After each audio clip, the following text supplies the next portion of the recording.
ସମସ୍ତଙ୍କୁ ଖ୍ରୀଷ୍ଟଙ୍କ ପ୍ରେମରେ ନମସ୍କାର। ଆମେ ଆଶା କରୁ ଆପଣମାନେ ସମସ୍ତେ ଶାରୀରିକ ଓ ଆତ୍ମିକ ଭାବରେ ଭଲରେ ଅଛନ୍ତି। ହାଗାରଙ୍କୁ ନିଜର କର ନାହିଁ।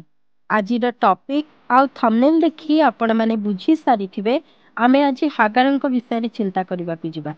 ନାଇଁ, ଆମେ ହାଗାରଙ୍କ ଜୀବନକୁ ଏଠାରେ ମନ୍ଦ ବୋଲି କହୁନାହୁଁ। ଗୋଟିଏ ନିରୀହ କୋମଳ ବୟସର ଯୁବତୀ ଝିଅ ନିଜ ଦେଶ ମିଶରକୁ ଛାଡ଼ି ଶାରୀଙ୍କ ଦାସୀ ହୋଇ ତାଙ୍କ ସହ ରହୁଛି। କିଛି ବର୍ଷ ବିତିଗଲା ପରେ ନିଜ ମାଲିକାଣୀଙ୍କ କଥା ଅନୁସାରେ ସେ ନିଜ ମାଲିକଙ୍କୁ ବିବାହ କରିବାକୁ ବାଧ୍ୟ ହେଉଛି। କିଛି ସମୟ ପରେ ନିଜର ଗର୍ଭ ହେଲା ବୋଲି ଜାଣି ସେ ନିଜ ମାଲିକାଣୀଙ୍କୁ ହିଁ ତୁଚ୍ଛ କରୁଛି। କିନ୍ତୁ ପରମେଶ୍ୱରଙ୍କ ଅନୁଯୋଗ ଓ ଶାସନକୁ ସେ ତୁଚ୍ଛ କରୁନାହିଁ। ପରମେଶ୍ୱରଙ୍କ କଥା ମାନି ସେ ନିଜ ଭୁଲକୁ ସୁଧାରୁଛି ଆଉ ନିଜ ସନ୍ତାନୀକୁ ସମ୍ମାନ ଦେଇ ତାଙ୍କ ବଶୀଭୂତ ହୋଇ ରହୁଛି। ସେଥିପାଇଁ ତ ହାଗାରର ଚରିତ୍ରକୁ ଆମେ ଖରାପ ବୋଲି କହିପାରିବା ନାହିଁ। କାରଣ ମନୁଷ୍ୟ ଆକାରରେ ତ ପ୍ରତ୍ୟେକଙ୍କ ଠାରେ କୌଣସି ନା କୌଣସି ଭୁଲ ରହିଅଛି। କିନ୍ତୁ କେହି ଜଣେ ଭୁଲକୁ ଦେଖାଇ ଦେବା ପରେ କିମ୍ବା ନିଜ ଭୁଲକୁ ନିଜେ ବୁଝି ସାରିବା ପରେ ଯେ ଅନୁତାପର ସହ ତାହାକୁ ତ୍ୟାଗ କରେ ସେ ବୁଦ୍ଧିମାନ ଅଟେ। କାରଣ ଈଶ୍ୱରଙ୍କ ବାକ୍ୟ ମଧ୍ୟ କୁହେ କୁକ୍ରିୟା ତ୍ୟାଗ ହିଁ ବୁଦ୍ଧି। ଅବ୍ରାମଙ୍କୁ ଈଶ୍ୱର ଶପଥ କରି କହିଲେ ତୁମକୁ ଭୟ କର ନାହିଁ।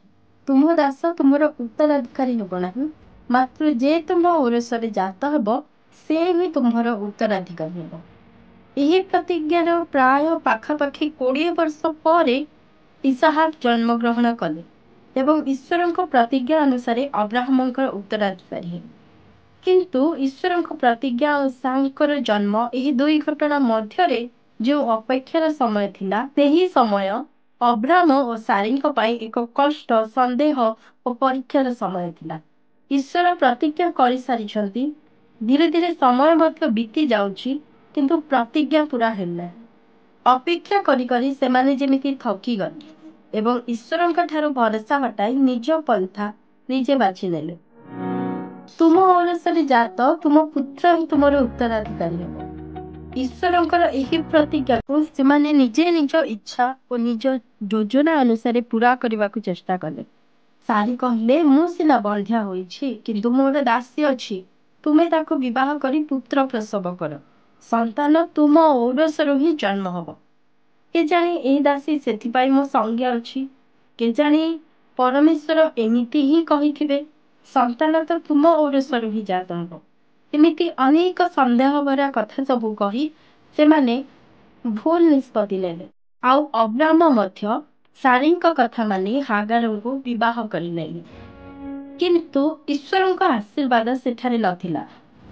ଈଶ୍ୱର କେବେ ମଧ୍ୟ ଚାହାନ୍ତି ନାହିଁ କି ସେ ନିଜେ କରିବା କାର୍ଯ୍ୟରେ ଆମେ ନିଜ ବୁଦ୍ଧି ଓ ବଳ ବ୍ୟବହାର କରୁ।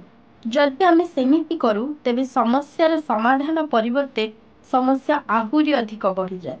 ହାଗାରଙ୍କ ଗର୍ଭଧାରଣ ପରେ ସମସ୍ୟାର ସମାଧାନ ହୋଇନଥିଲା, କିନ୍ତୁ ହାଗାର ଶାରୀଙ୍କୁ ତୁଚ୍ଛ କରିବା ଆରମ୍ଭ କରିଦେଲା ଏବଂ ହାଗାରଙ୍କ ହେତୁ ଅବ୍ରାମ ଓ ଶାରୀଙ୍କ ମଧ୍ୟରେ ଅନେକ ଅବୁଝାମଣା ହେଲା।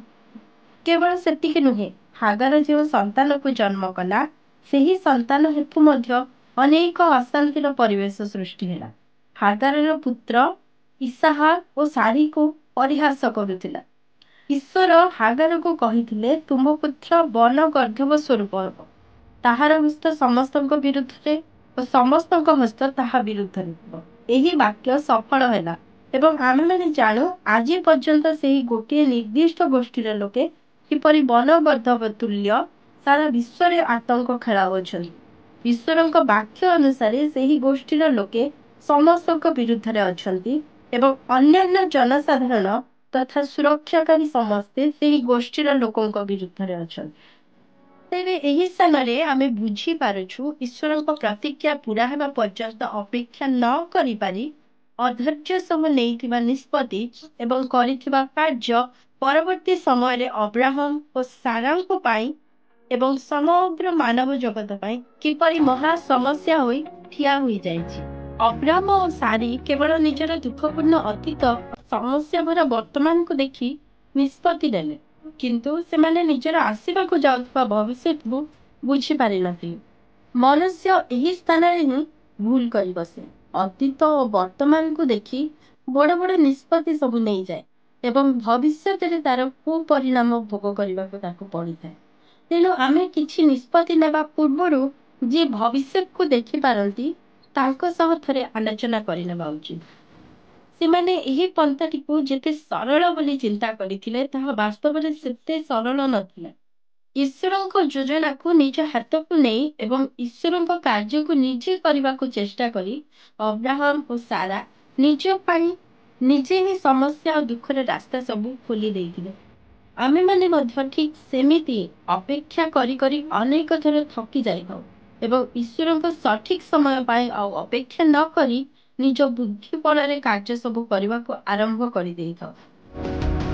ଈଶ୍ୱର ଆମ ଜୀବନରେ ଆମ ଭବିଷ୍ୟତ, ଆମ ବିବାହ, ଆମ ଆର୍ଥିକ ସମସ୍ୟା, ଆମ ଜୀବନରେ କରିବାକୁ ଯାଉଥିବା ସେବା କାର୍ଯ୍ୟ, ଏପରି ଅନେକ ମୁଖ୍ୟ ବିଷୟକୁ ନେଇ ପ୍ରତିଜ୍ଞା ସବୁ କରନ୍ତି ଏବଂ ନିଜେ ସଠିକ୍ ସମୟର ଅପେକ୍ଷା କରି ଆମକୁ ମଧ୍ୟ ଅପେକ୍ଷା କରାନ୍ତି।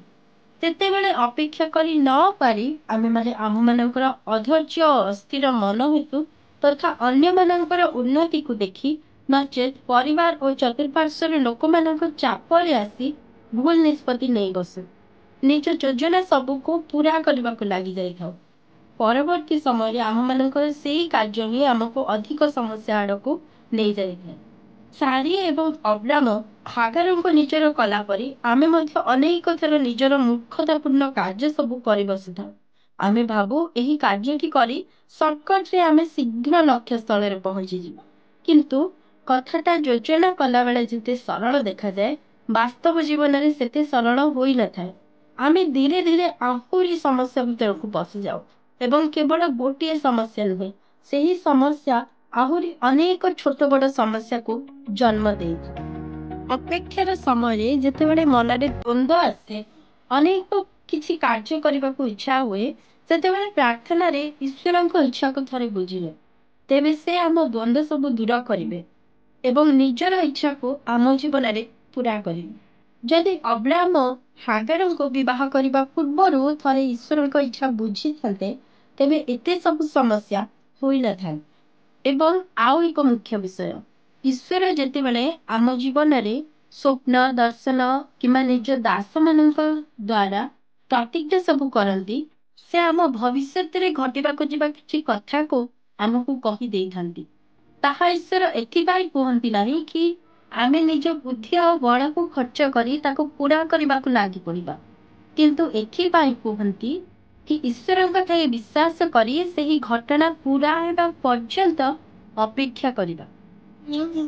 ଯଦି ଈଶ୍ୱର କହିଅଛନ୍ତି ଆମେ ଭବିଷ୍ୟତରେ କିଛି ମହାନ କାର୍ଯ୍ୟ କରିବାକୁ ଯାଉଛୁ, ଆମେ ଅନ୍ୟତ୍ର ଯାଇ ଈଶ୍ୱରଙ୍କର ସେବା କରୁଅଛୁ କିମ୍ବା ଅନେକ ଲୋକଙ୍କ ମଧ୍ୟରେ ତାହାଙ୍କର ପ୍ରଚାର କରୁଅଛୁ କିମ୍ବା ପ୍ରଭୁ ଆମକୁ କିଛି ଦାୟିତ୍ୱ ଦେଉଅଛନ୍ତି ତାହାକୁ ପୂରା କରୁଛୁ, ତେବେ ଏହାର ଅର୍ଥ ଏହା ନୁହେଁ କି ଈଶ୍ୱର ଆମକୁ କହିଦେଲେ ଆଉ ଆମେ ନିଜ ଇଚ୍ଛାରେ ତାକୁ ପୂରା କରିବାକୁ ଲାଗିବୁ। କିନ୍ତୁ ପ୍ରାର୍ଥନାରେ ଧୈର୍ଯ୍ୟର ସହ ପ୍ରଭୁଙ୍କ ବଶୀଭୂତ ହୋଇ ସେହି ସମୟରେ ଅପେକ୍ଷା କରିବା। ଅବ୍ରାମ ଓ ସାରୀଙ୍କ ପରି ବୁଦ୍ଧି ଆଉ ବଳ ଖର୍ଚ୍ଚ କରି ନିଜ ଯୋଜନାକୁ, ନିଜ ଇଚ୍ଛାକୁ ପୂରା କରିବାକୁ ଲାଗିଯିବା ନାହିଁ, କିନ୍ତୁ ସେହି ଉଚିତ ସମୟ ଆସିବା ପର୍ଯ୍ୟନ୍ତ ଆମେ ଅପେକ୍ଷା କରିବା। ଆମେ ଈଶ୍ୱରଙ୍କ ପ୍ରତିଜ୍ଞା ଉପରେ ଏବଂ ତାଙ୍କ ସମୟ ଅନୁସାରେ ଧୈର୍ଯ୍ୟ ସହ ଅପେକ୍ଷା କରୁ। ଶୀଘ୍ର ସକ୍ସେସ୍ ପାଇବାର ଲାଳସାରେ ଅନ୍ୟ ପନ୍ଥା ସବୁ ଆପଣାଇ ନ ନେଉ, ନଚେତ୍ ଆମେ ବିଫଳ ହେବା ଏବଂ ବିଫଳ ହେବା ସଙ୍ଗେ ସଙ୍ଗେ ସମସ୍ୟାକୁ ଆହୁରି ବଢ଼ାଇ ଦେବା। ଈଶ୍ୱର ମିଥ୍ୟା କୁହନ୍ତି ନାହିଁ, ତାହାଙ୍କଠାରେ ଆମେ ଭରସା ରଖୁ।